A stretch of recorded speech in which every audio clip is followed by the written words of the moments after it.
I remember giving CPR to a giant pink panther teddy I had, and that was it. I was going to be a doctor. That was it. Age 16.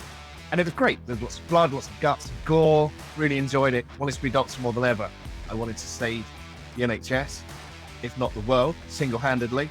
As a fresh graduate, I was going in and I was going to climb the tree and, save the dying NHS. That's a trap that a lot of people fall into, is believing, conditioned to believe that a successful career and the best job in the world is the most highly paid one with the nicest bonuses and freebies, and it takes a lot of years of maturity for a lot of us to realise that actually that's the thing that's driving us to an early grave. I'd go to work, I'd be crying on the train, have palpitations, and I did 11, 12 months of this job.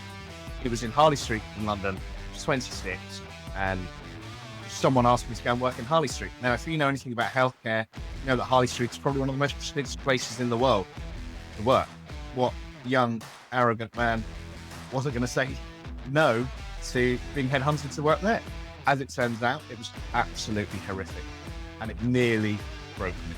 I walked in one day and I said to the boss, I quit and I'm leaving. And I did.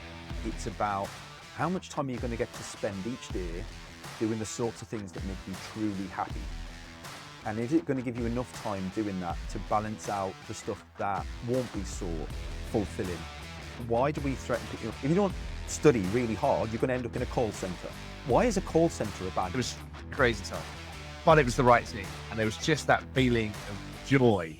We were doing our own thing. If we built this, we could spend time with our children and make that COVID bubble and the way we'd lived during COVID more of a reality. I would never go back to full-time employment.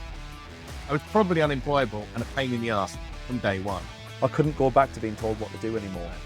Now that I have that freedom and know I can be successful. What I realized fairly early on is that sharing people's stories is exceptionally powerful. Making real human connection is super powerful. And as you just alluded to, getting away from that transactional feeling that so many people seem to have. Sometimes just doing it by the seat of your pants, getting out there and being terrified is what actually